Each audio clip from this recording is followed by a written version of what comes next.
Hey, GovCon Giants family, it's your host, Eric Coffie. And today's episode, I'm interviewing Mr. Joshua Atkinson. His company, PM ProLearn, helps military veterans and also active military persons receive certifications, specifically PMP program certifications, while still active duty. So in today's episode, we're going to discuss why that's important for military veterans, as well as how to go through the training, what to expect, and what does that look like. Also, by the way, if you are joining us and you're watching this and it's still in the month of March, we just opened up our new 10-week small business accelerator at giantscourse.com. So visit giantscourse.com for that information and get ready for this podcast. All right, everyone, my name is Josh Atkinson. I am the Chief Strategy Officer for PM ProLearn. We are a veteran-founded project management training company trying to innovate thought, I guess, in the military leadership space in some different ways. Okay, nice. And, you know, I hear a lot of veterans and people talk about PMP, and, you know, I'm not a veteran. But it seems to be something that, and again, from my experience of doing government contracts, I hear a lot of veterans talk about becoming PMP certified. Is that something that is for everyone? Is it only for veterans? You know, I mean, how does that work? Because I don't remember ever hearing about it outside of like being in this capacity. It's a good question. So I think it's more the conversation of what is project management, right? I think if we start with that conversation, right? So a project management or project manager is a title that became formalized, I think, back in 2016 as a recognized independent job title. And projects in general, right? We all are a part of or doing things in projects, right? It's an activity that is temporary in nature to accomplish an objective, right? To accomplish a task, right? So most people think of like construction, hey, I want to build a deck. Okay, well, I have a timeline, a budget, an amount of resources to go put that project together and accomplish the goal, right? But even in some construction companies, there's no formal training to go about doing that, right? People just kind of wing it. I will tell you, I've had some very bad experiences hiring contractors to do some construction in my house because they didn't actually run it very well. You know, when you look at the military space, right, what I realized or I learned in learning about project management and being certified on active duty is that everything the military does, in essence, is a project, right? Every mission that you're given, every objective you're told to go achieve has a unique outcome. It is temporary in nature, and my job as the leader is to identify schedules, resources, timelines, risks, build a plan, and then go execute that plan, right? And essentially run a project. I didn't realize how much overlap there was when I was in uniform.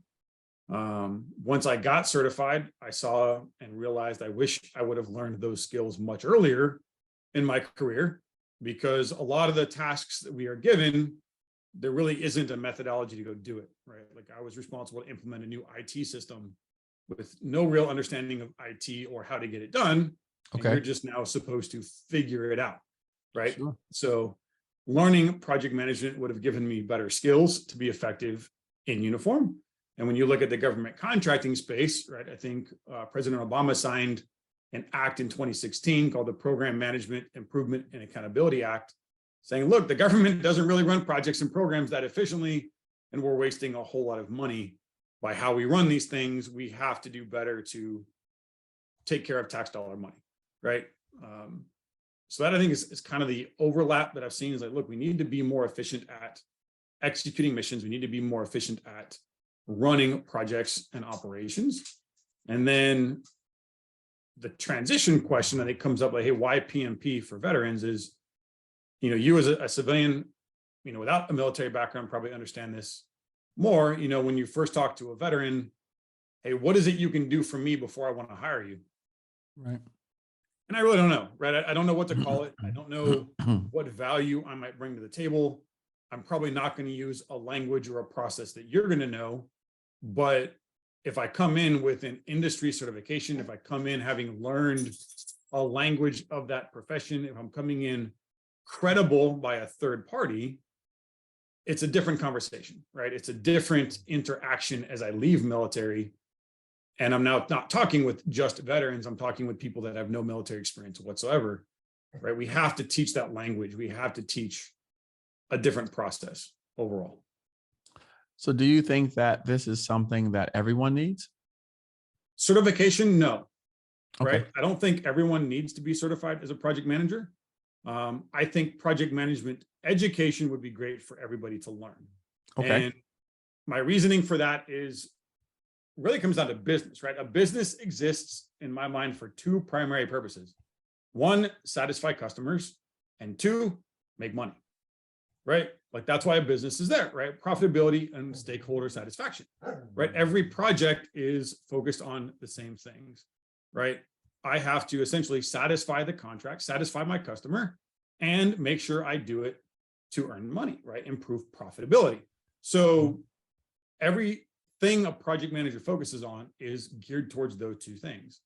And learning those skills will make you a better teammate, right? Maybe I'm not the manager in charge, but I'm an analyst, or I'm just a worker. Well, everything I'm doing is still going to impact either the customer experience or our bottom line. So by learning about project management, learning about the skills of project management and what projects are, I think we can make better teams, better employees, better businesses and organizations. Again, does everyone need to be certified? No, but I think they're still good in learning just about that from a business perspective. Right. That makes sense. Different question.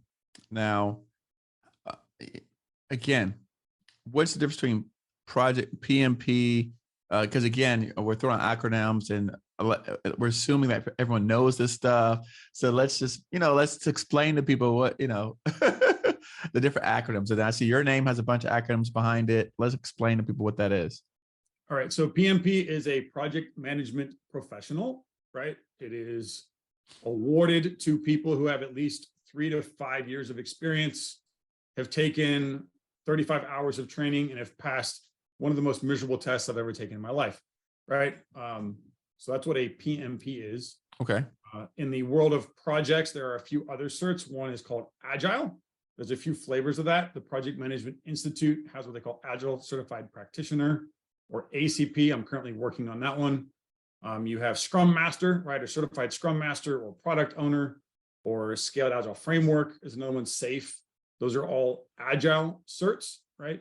And then you have Lean Six Sigma, which a lot of people have heard about in some form or fashion, which is about process efficiency and quality. All of those are kind of different lenses or aspects of projects.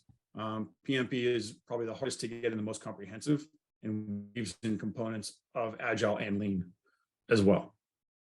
It's funny. I remember Lean as an engineer. We talked about Six Sigma and Lean back when I was in college. And so that's interesting to hear someone else use the term Lean. No, I mean, no one even knew what that was because it was only an engineering term that we use Six Sigma and, because it came with Lean manufacturing. Yeah, which is, I mean, that's where like, hey, you're a Toyota or the Toyota way. He goes, oh, I know what that is. Well, that's Lean Six, right? I mean, Toyota's quality was founded on an entire organizational culture of Lean Six Sigma, right? Like that's where it was built. Right. And then, but how does that apply now to project management? Well, back to the two primary purposes of a business, right? Six Sigma is about quality, which ultimately results in customer satisfaction, right? Okay. And Lean is about removing waste, which is increasing profitability or employee satisfaction, right? Why does it take me 300 steps to put in a leave request, right? Why do I have to go to all of these wickets just to get something done, right? That leads to frustration from a customer level or frustration from an employee level, right? And that's where Lean comes into play, is waste reduction and waste removal, right? From a project manager perspective, right? I used to work in construction. Just-in-time delivery or just-in-time logistics is a big concept out there. I don't want to spend any money storing or housing resources until I need it. And from a business labor perspective, if I'm hiring independent contractors and I have them sitting around not working, I'm paying money with no return, right? So Lean, as it applies to a project, is going to make sure that everyone working on the team is adding value to my project in the end. And Six Sigma ensures that the quality of what I'm doing is going to be as high as possible, which then improves your brand. It improves the customer experience. It improves your employee experience, right? So I think both of these things work together and have a lot of business value. I think Jack Welch at GE required every manager to be a green belt in Lean Six when he was there. Because you said a green belt? Yep, Lean Six Sigma green belt. Okay. So Lean has different levels. There's white belt, yellow belt, green belt, black belt, and like karate. Like karate. Yep. And it really has to do with the one, competence in the practice, but also the level of responsibility, right? Where a white belt kind of knows, like, use karate, what a punch is and what a kick is, but probably not what to do with it. A yellow belt knows a little bit on how to employ those skills and do something with it. A green belt is where you start becoming a project manager in Lean to actually run projects and use it effectively. Black belt is essentially employing multiple green belts on your team to run higher level projects. And then the master black belt becomes like the sensei, like you are the instructor to make sure everyone knows what's going on. Nice. I like that. That's a very good explanation. I appreciate that. Yeah. So now let's talk more. Okay. So we understand, you said, I think it was 2017 that it became an official job title, project management. I think so. Yeah. 2016, 2017, somewhere around there. All right. And again, for me, people are always looking for, right, how do they move up in the job world and employment world? How do they make more money? Is this something that we're saying that will give people an edge? I think it does. Okay. I mean, and this goes to, I think, certifications in general, right? Do certifications make you more marketable or get you a higher salary overall, right? And I tell guys all the time, it depends on the cert, it depends on the industry, right? Because business is about relationships. And if I use the concept of a relationship and the concept of attraction, right? Both parties get to determine what they're attracted to, okay? Just like a buyer, I'm attracted to a brand, I'm attracted to a value, I'm attracted to whatever that company might be selling, right? There's something about that organization that I'm attracted to. And as the seller, my job is to come in as attractive as possible, right? And if I'm trying to get hired, if I'm trying to promote, my job is to make myself attractive, right? And I think certifications are a way to not only upskill, right? Learning new skills and crafts and trades, but they do then allow you to become more attractive, right? But there's no guarantee. It doesn't mean I get a cert, I'm attractive. But like the cyber world, CompTIA, NetPlus, SecPlus, CISP. I mean, there's certain certifications out there that if you don't have them, like don't even bother applying, right? Like that is the barrier to entry, is must have this. In the project management world, I think companies are starting to realize more, especially in the pandemic, like, hey, we've got to run projects better. I don't have the team that I wanted. I don't have excess resources. I better lean out my team to only those that are adding value. And from a branding perspective, hey, who's running that project? We did it, took too long, pissed off the customer. Well, now I'm not getting called back, right? Not only did I lose profit, but I hurt my brand. So being able to influence and improve on both of those equals repeat work. It equals brand expansion. It equals improved quality, improved user experience. So I think being certified definitely helps. If you go type project manager as a job title on LinkedIn, I think there's around 600 to 700,000 jobs out there right now in the US alone. Running different types of projects, right? Not every project is the same. Sure. Not every job requires the same certs, but I will tell you, I've been seeing a much more prolific listing of PMP or Agile required or preferred, or Lean Six understanding preferred.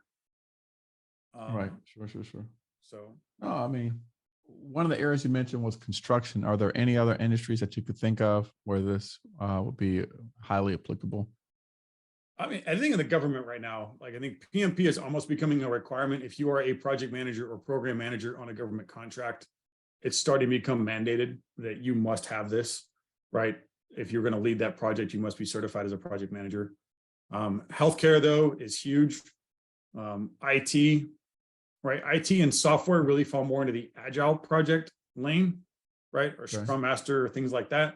Well, I said, I've seen project managers in almost every industry in existence has that role. Now, whether or not that role looks the same or is doing the same type of work is industry unique, right? So even though it's the same job title, but I said healthcare is going to have project managers, software companies have project managers, insurance companies have project managers, construction has project managers, training companies have project managers and curriculum developers that are running projects. I mean, it's everywhere, but most people think of it in terms of construction, originally not realizing that it's really a very broad category.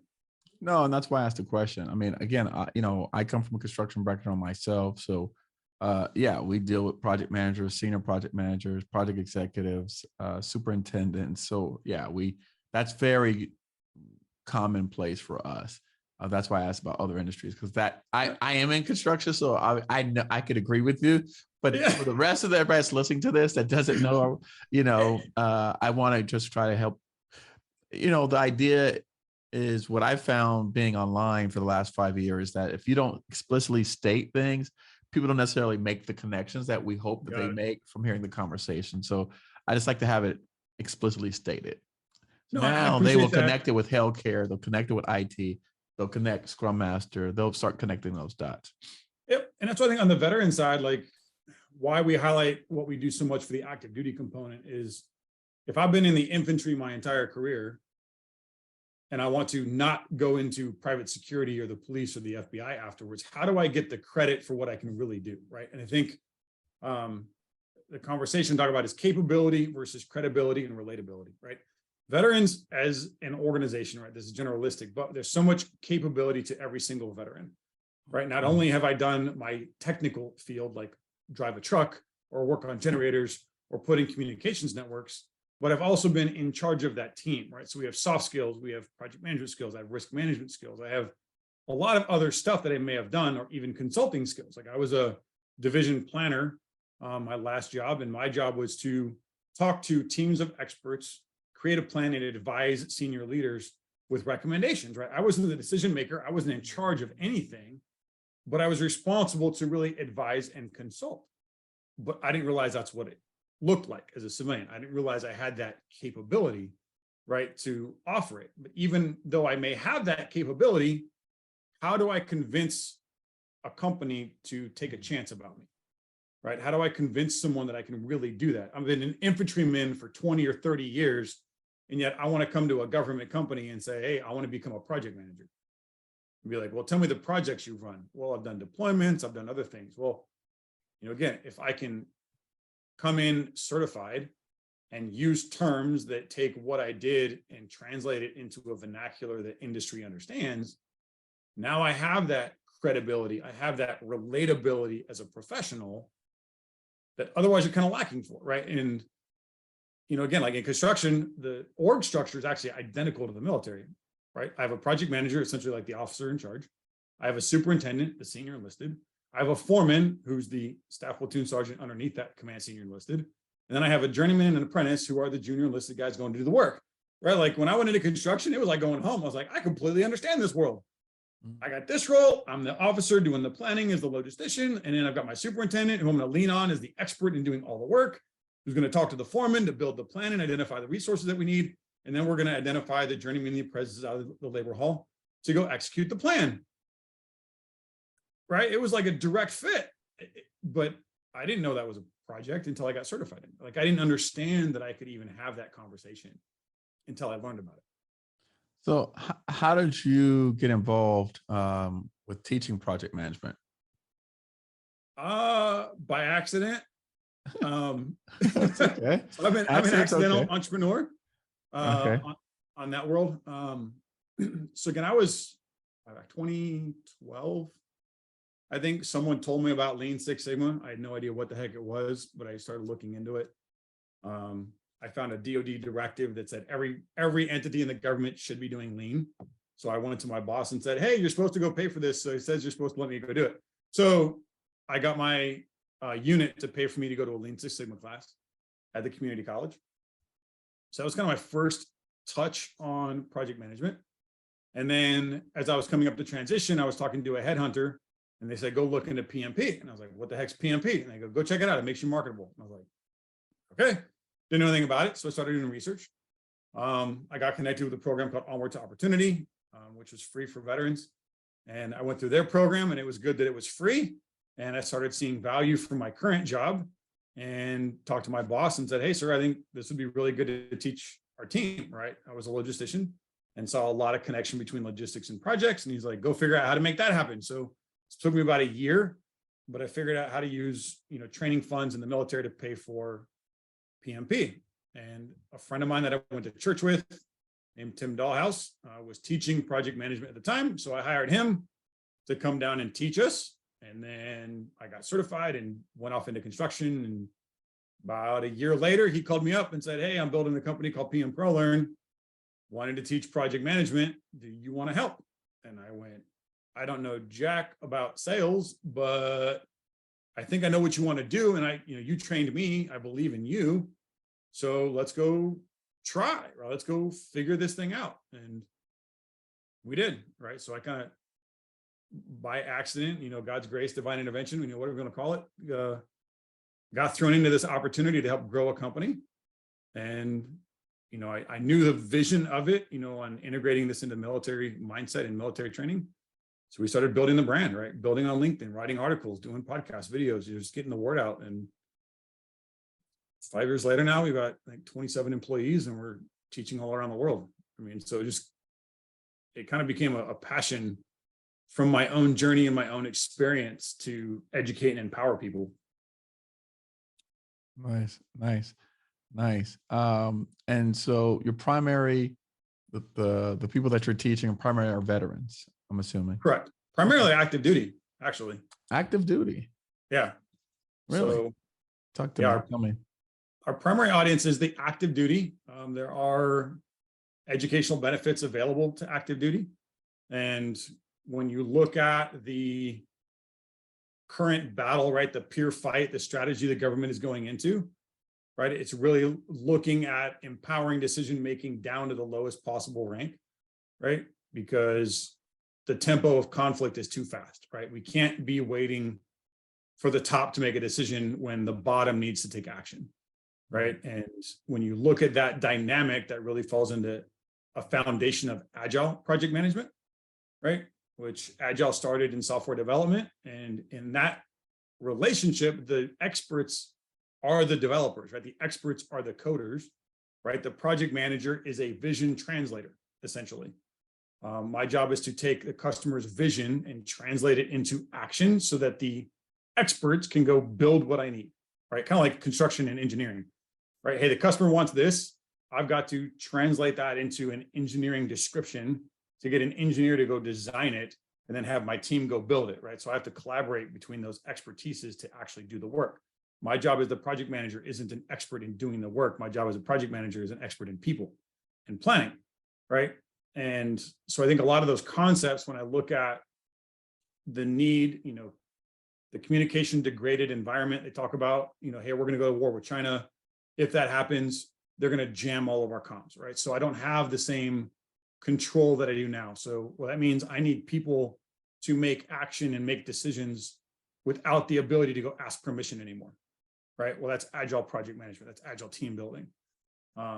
So our focus really is integrating project management training into a military leadership mindset. But we're also passionate about bridging leadership concepts to industry. And we train everybody, right? We train T-Mobile, we train Facebook, we've trained Johnson Controls and Norton Healthcare and hospital. We'll train everybody, but our passion is the military.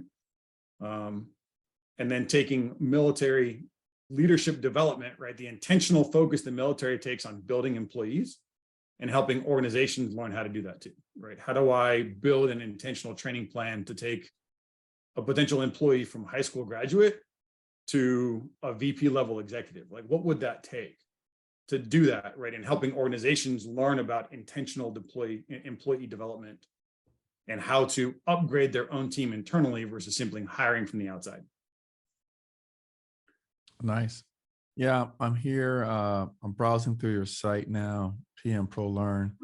And I see you have, like you said, you've got a couple things listed here: project scheduling, Six Sigma, Agile, and PMP on here.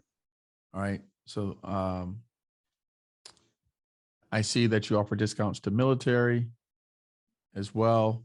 Is there anything on here on the site that maybe that I don't necessarily see that you would like to share with us? The blog page, I think, if you go click on the right side, it says more on the top screen. Okay. And then it says blog, right? That is kind of my user guide dumping list, if I wanted to call it that, right? We have various access to funding, right? Like the Army Credentialing Assistance Program is great for all soldiers out there. They have $4,000 every year to pursue industry certification. So I have a guide on how to use that. I have a guide on Air Force Cool. We're the only GI Bill approved training company in existence, right? So there's a user guide on how to use that, or the Coast Guard's educational benefits.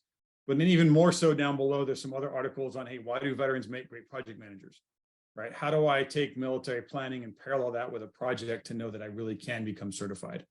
There's a top one, our current concept called building soldier lethality and job credibility, right? And that's kind of where it outlines current doctrine in the Army and leadership objectives and how project management from agile to lean to PMP as a progressive model really can enhance and complement the leadership that the military is trying to create.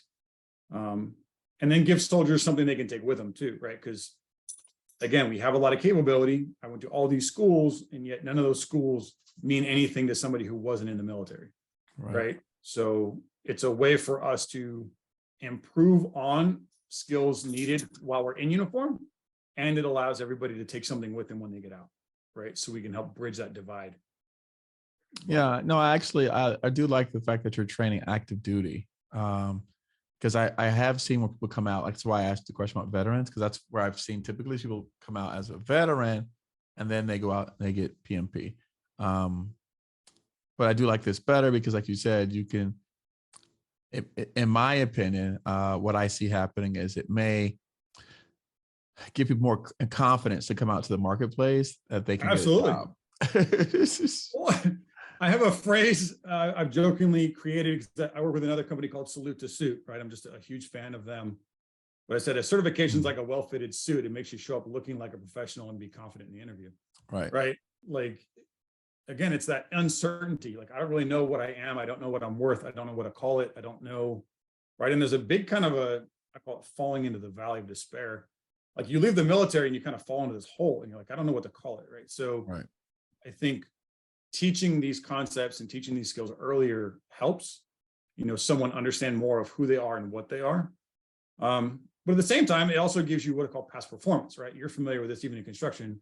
Hey, show me where you've done this before, and I can look at it and see your book of business or your, other projects you've run. So when I want to hire you, this isn't your first rodeo, right? And same thing, if I leave the military and I've been a certified professional for 5, 10, 15 years, and here's all the stuff I've done in my career as a project manager, that is going to read different than, oh, I'm trying to get this now. Right. I'm trying to become certified. It's like, no, I have been certified for years. And our alumni have been sharing that story with us. They're like, look, I had 5 years of experience post-certification, and then I was going to a SkillBridge internship, and like companies are fighting over me because I wasn't in pursuit of, I already had and demonstrated experience in, and that's a game changer. It really is. No, that makes a big difference. So let's change up the conversation. Tell us more about your journey. How'd you get here? I see you were obviously in the military, Marine Corps. I was, Marine Corps. So I am a failed major, I guess, is the concept I coined a little bit. In the military, they call it up or out. If you don't make the next pay grade or promote, they kick you out, right? So I didn't know that. Yeah. So you can't just stay as long as you want to. You have to keep growing in the family, right? I never knew that. Yeah. I thought everyone just kind of coasted. Oh, no. Some can. And I've learned they call the gray man, right? The people who don't rock the boat get to coast a little bit better, and they just kind of don't disrupt status quo. So you just told on yourself. You like to rock the boat. Oh, I rock the boat. Okay. I smash rice bowls for fun. I see that. And that's what I was saying too. Like the innovators, like the innovative thinkers, look just like the bad performers because on paper you pissed somebody off or violated something and now you don't measure up, right? You don't look the same. So I started out in aviation, didn't pledge that fraternity very well, and I was removed from that career path. And then I went to logistics with the infantry and had a toxic leader there who just wanted a bunch of yes men on his staff, and I don't play that game very well either. So he created a mishap that killed 8 people, and he promptly fired me the day after that happened and tried to somehow connect his failures to my own. So when it came down to promote, let's just say I don't look very good on paper, right? So I was asked to step down, right? Thank you for your service, get out, right? And that emotionally was really hard for me, right? That I didn't want to leave. I had planned on putting in 20 years. I love the Marine Corps. I love what I got to do. I wanted to help change the Corps. I wanted to make better Marines.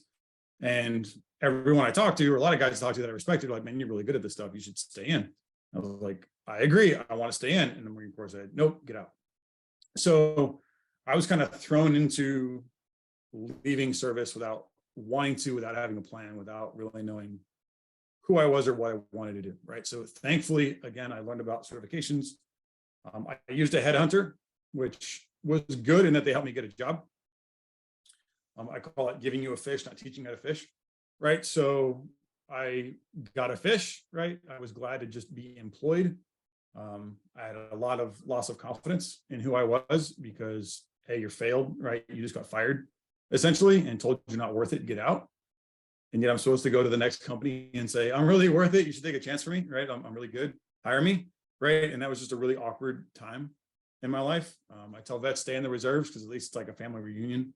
Every month I get to go home and be around people just like me and not have to explain anything. So my journey was hard, right? It wasn't fun. It wasn't all, roses. And again, it was unplanned. And because it was unplanned and it was painful, I avoided probably some hard conversations, right? I didn't know how to explore what I really wanted to do, because exploring what I really wanted to do was to have to be honest with the fact that I'm not going to get to keep doing what I really want to do, which was be a Marine, right? And trying to figure out industries I want to be a part of or where to go was a really hard conversation because I didn't want to be anywhere else, right? And so to avoid, I think, having those hard conversations, I used a headhunter. I let them just kind of do it for me, right? You tell me where I'm marketable. You tell me where I think I should go. And to their credit, they put us through some training on case studies on different industries and sales versus marketing versus operations versus project management versus whatever. And I immediately said, I don't ever want to do sales, which now looking back, I find very funny because I am now the head of sales for our company. But again, it's knowing how to describe what we really want, not in terms of solutions, but by attributes, right? And my second job after construction was in acquisitions. And that's where I started learning about requirements, right? The requirements development process, which we talk a little bit about in project management, right? Scope development, like what are the requirements for this project so I can build the accurate plan. But I started seeing a way to apply that to our personal life, right? Like, so when I'm leaving the military, we're actually very emotionally inept, right? And the vets listening to this are going to hate me for saying that, but we essentially still live at home, right? Like everything is provided for you in the military. You are birthed at boot camp, and then you just sort of grow up in this family, right? You're given an allowance every month, your pay. The amount of authority you have is defined by how old you are, your rank in the uniform. And your job is to make sure all your other siblings don't piss off mom and dad, right? Like that's why you really exist. Let me make sure and manage every little kid underneath me who's younger than me and make sure that they're complying with mom and dad's rules. Because if they break one of those rules, mom and dad are getting mad at me and yell at me for one of my siblings breaking mom and dad's rules. So like our entire focus is on that family dynamic. And my insurance is given to me. My pay is given to me. I can't ask for any more than I'm going to get. My house is given to me. My clothing is given to me. My food is given to me, right? Like everything is just kind of provided for you. And your job is to just be a good sibling. No, that's true. That sounds about right. Yeah. And then you leave. And you're like, I've never had the freedom to choose before. I couldn't negotiate a salary if I wanted to. I've never had to wear a suit. I've never been able to pick where I want to live. I've never been able to determine if I wanted to show up at 5 o'clock in the morning or not. Like, we don't have any of those choices. And I think the other gap is we start looking at job titles like a military job title, which is standardized everywhere, right? If you are a logistician, you go to all the same schools. It's unique, like it's always the same. So if you're a logistician, you're a logistician everywhere. Well, so I look at project manager and I go, oh, that's a project manager. That's going to make me feel and meet a lot of needs that I have. And I'm going to feel like I value to somebody, and I'm going to make enough money to meet all my requirements. But if I asked you, what are the needs you're trying to fill? You can't tell me. Right. How much authority do you want to have? I don't know. Do you want to be working weekends anymore? Like, do you want to be on call 24/7? Do you want to be the one that the buck stops with at the end? No. How much promotability do you want to have? How much travel do you want to have? Do you want a remote team or an in-person team? Do you want to have an office with a desk, or you want a cube farm? Or do I want an open work environment where everyone's collaborating? Do I want a flat organization or a pyramidal organization? How much benefits do I need to have to take care of my family? What retirement plan do you want to have? Like, I don't know. Like, I've never had to choose before. Like, but yet we start looking at solutions. We look at a job title and think it's going to come with all of these inherent attributes that we haven't written down. We don't really know how to quantify. And that's where I think there's this huge, 6 months or less, I think veterans leave their first job. Right? Why? Because I don't know what I'm looking for. I don't know how to quantify what I'm looking for. But I get there and then I don't like it. But I'm not taught how to hunt, right? I call it the fishing analogy, right? Throwing your resume out to like bait is simply fishing. But I have no idea if I even want the damn fish, right? So in a hunting analogy, the first step is, who am I, what do I need, and why am I hunting in the first place? Or before I go chasing this animal, do I even want it, right? And I had a senior colonel who went from 30 years in the military to senior program manager and was miserable. And he's like, I don't want responsibility anymore. I don't need to make the money. I'm tired of being in charge. But he thought that was just what you're supposed to do, right? You grow up, you promote, you hit colonel, you get out, you go to a huge defense contractor. That's where all your buddies went. It's kind of the next step in the family growth. And then he had choices, and he became a truck driver, and he's happy as hell. He's like, I'm responsible for me. I have no team anymore. I get to go where I want to go, because he's now able to think and choose for himself, right? Which, that's foreign. Like, you don't really ever get to pick for yourself as a vet, right? So I think we have to start there and explore there. Can you tell us some of the student success stories that you've had? Yeah, so there's success on passing the test, right? Right now, a lot of the folks that go through our program come back like, hey, it was harder to take our practice test than the real test. So we take that as a win, right? Because I'd rather you walk into the real game fully prepared, right, for that exam. There's a lot of value from students because it's a 1-year all access pass, where like once you're funded, your license is good for a year, so they can reattend and come back. To the military students, sometimes they get yanked out in the middle of class because the commanding officer walks in and goes, I got a task for you. Too bad, right? And they're called orders, and you get sent on orders and they don't get to finish. And unlike a traditional school where you're like, well, I got to wait until that semester rolls around and maybe start over. It's like, look, you're already funded, just jump back into class whenever you can, right? So you have reattendance access. So we try to, again, make it very customer focused, right? As a 1-year user license where you can attend and reattend as much as you want. We have a live help desk, and then we pay for the exam and failure retest embedded in the training program, right? So again, those that take advantage of it have done really, really well in being successful for the test, right? We just had a guy put a post out the other day. He thought he was going to take the class in January and test by February, but then life events occurred and he just passed, I think, a couple of weeks ago. But he liked the fact that he'd come back, start over again, and put a plan in place. So our students have been very, very successful on those that have taken the test. As far as post-service, though, we also have a lot of success. Again, like one of our alumni got into a project manager job, and then another one of our alumni was going into change management and trying to apply, and I linked the two of them together, and now one hired the other now as a change manager for the same company, right? So, those that have gotten out into industry are now being successful. Some are at Amazon, right? One of the heads of training and development for Amazon Cloud is one of our alumni. Another friend of ours is working strategy, right, and analytics for Amazon. And then they usually call us up saying, hey, I want to bring training to my team. Do you want to come back now and teach my team too? Because what they've learned has helped them become successful. And they now want to bring some standardization and training to their organization as well. So a lot of our students come back, with opportunity. Again, some don't go into project management. Some become entrepreneurs. Some are getting into real estate, right? And lots of other businesses.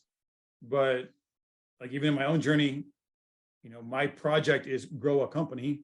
My means of doing that are through marketing, but yet I still use stakeholder management, which is identifying the needs of various people, right, in my project, which could be the customer, the service member, the command, my internal team, right? I have to understand their role in this project, and I have to build a communications strategy, which is about the message, mode, medium, and frequency, right? How do I relate to and send the right message to the right people to influence their action relative to my project? Well, that's called sales and marketing, right? I mean, so I think the skills I've learned and our students have learned have made them become successful in lots of different industries and lots of different jobs.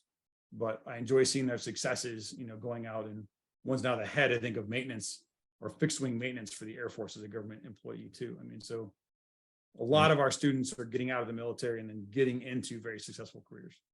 I like it. I like it. I like it. All right. And for the final couple of questions, they're not related to anything that we discussed. All right. On the topic of Amazon, what's a recent purchase that made you happy from Amazon? Oh, geez.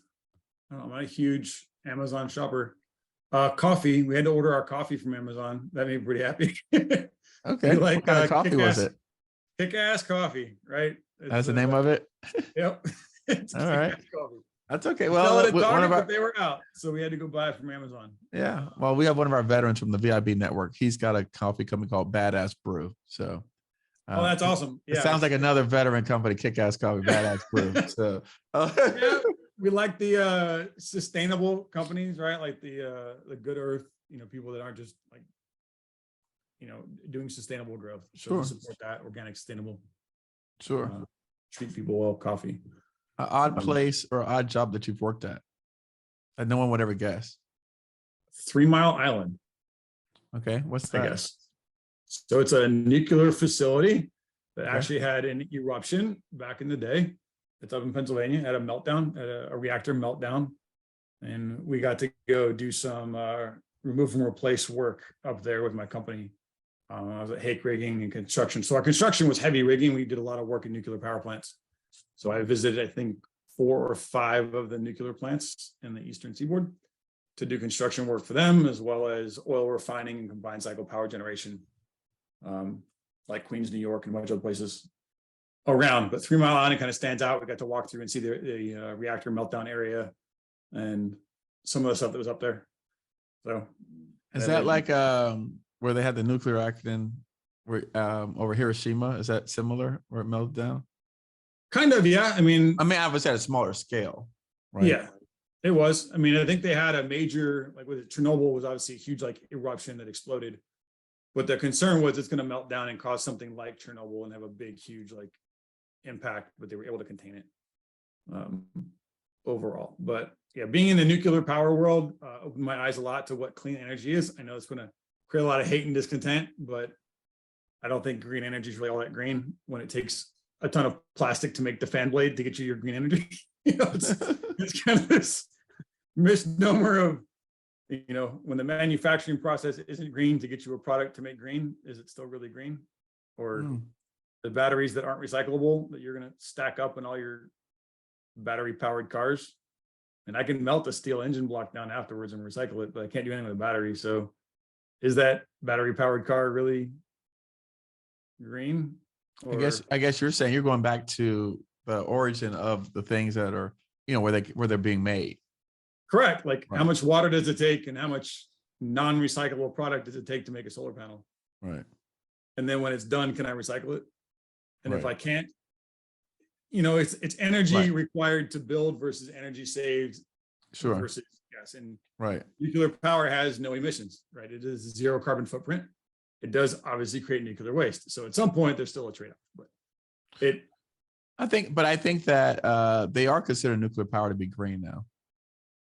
I'm glad they are, because I'm just saying. I know people have suggested that, so I remember I've read it where nuclear power does count towards green energy. Yeah, there's just stigma against it, right? And I think, again, the reactors have gotten a lot smaller. It is able to be recycled, but we had issues trying to haul, nuclear waste through a town, and the town's like, don't bring that in here, because if you get in a wreck, I mean, again, there's just perceptions, right? Perceptions drive decision making, which is really more on change management. But anyways, that's okay. All right. I like this. No, that's good. And you see, this is why I asked those questions, because if I don't, I would never got none of this other conversation post, right? So that's why I asked those questions. Oh, yeah. If you weren't doing this, what do you think you'd be doing? Probably change management, honestly. What's change management? So change management is kind of a newer up and coming job, I think, in industry. Projects deal with change management, and it's typically looked at as, hey, I started this project, the customer wants to make a change. What's the impact going to be to my original plan, right? Like, think of a kitchen remodel. Hey, I started out and I know we ordered like this type of countertop. I want to change it to this other type of countertop, right? Can we do that? And what's the cost going to be? So we put a plan together to make this change. The field of change management, though, which I got certified in through ProSci, is really about the human element and the human reaction to change, right? So think of like a merger and an acquisition, right? That's going to cause employee change, right? But do we respect the team enough or care about the team enough to communicate what that change might look like for them before we action that change, right? Instead of saying, oh, by the way, your job's going away. Well, when did you know you were probably going to start this merger, right? When did you know that my job was not going to be around anymore? And what could you have done to prepare me and take care of me so that when this change occurred, I was ready for it? You know what I mean? And the military is horrible at this, right? We just give orders and just suck it up, buttercup. Here's a bigger straw, right? There's a saying that says that beatings will continue until morale improves, right? It's kind of this joke in the military. The beatings will continue until morale improves. So. And you're like, that means that morale is never going to improve. Right. Just until you learn to stop complaining and just suck it up. Right. But I think in the industry world, again, like COVID, an example, like, hey, we rolled out these COVID policies instantly with no discussion, no awareness, and then employees have no choice, right? It's like either get the vaccine or be fired.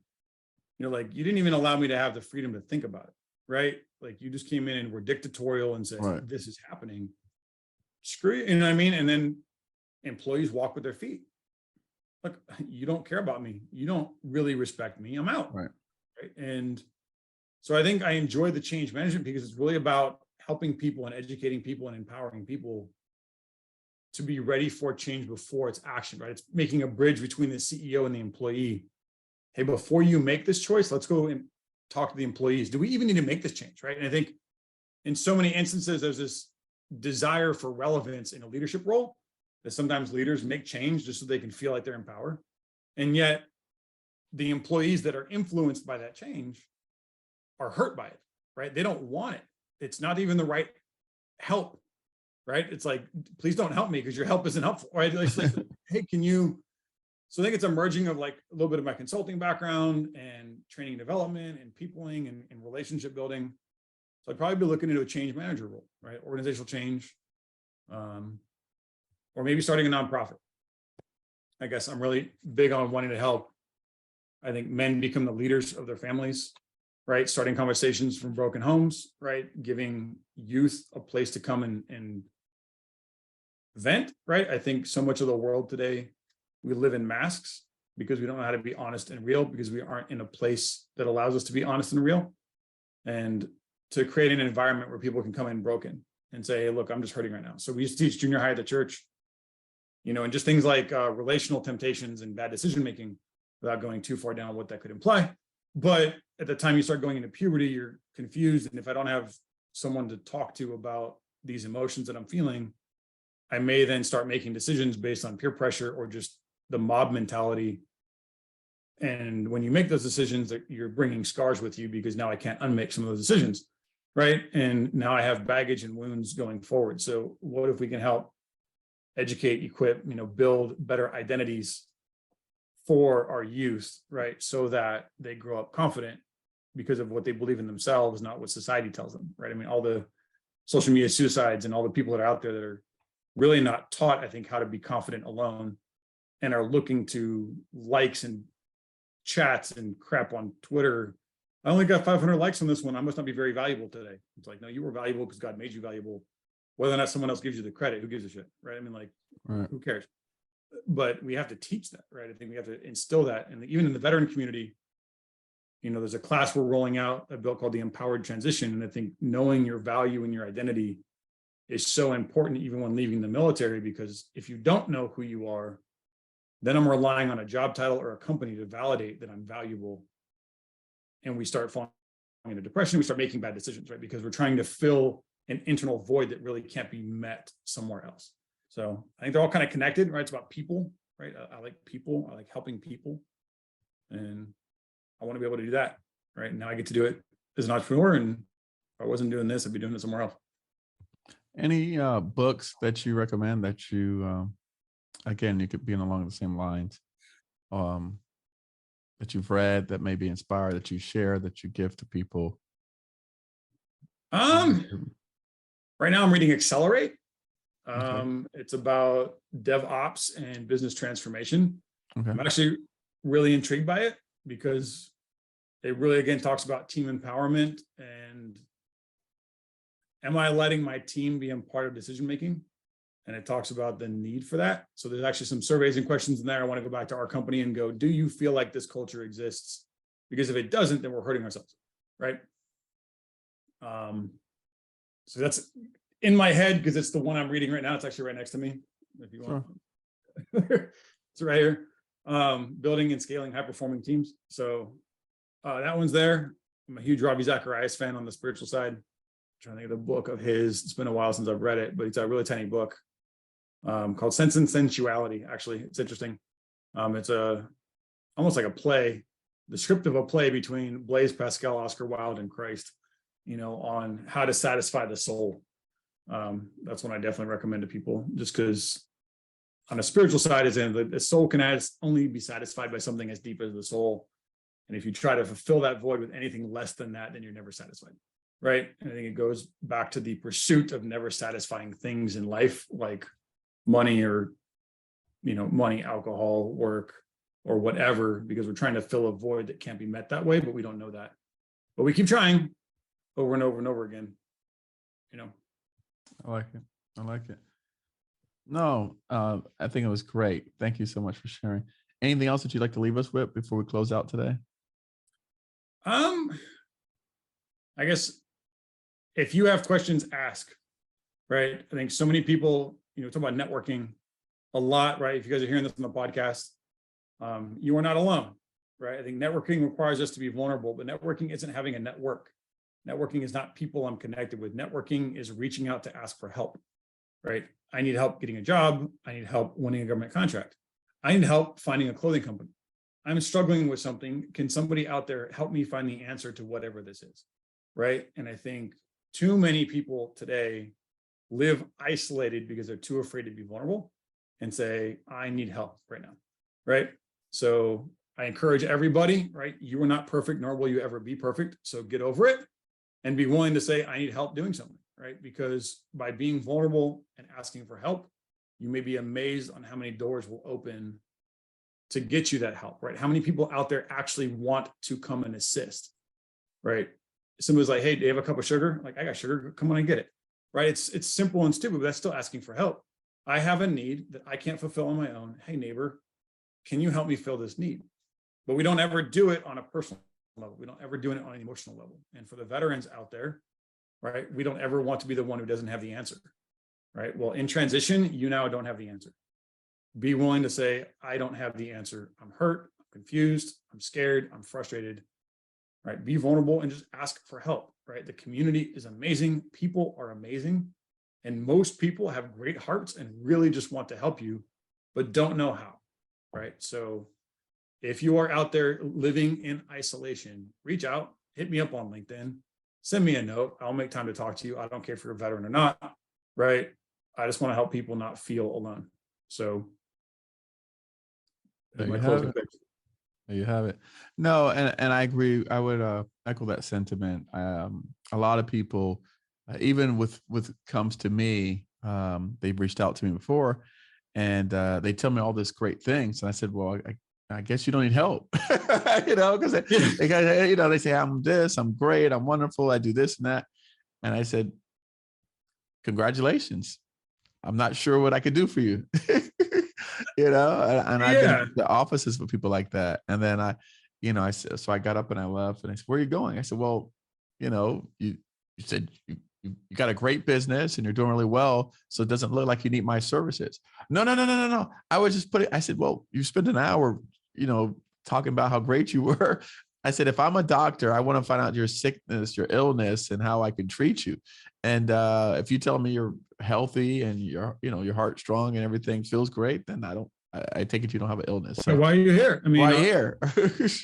Right here. So I think that's a great point. So I definitely want to thank you for that. Look, Josh, we're going to have all of your LinkedIn connections, the company website, all the contact information that you've shared with us and our team. We'll make sure to put that on the episode when we post this. So thank you so much for coming on today. It's been a pleasure talking with you.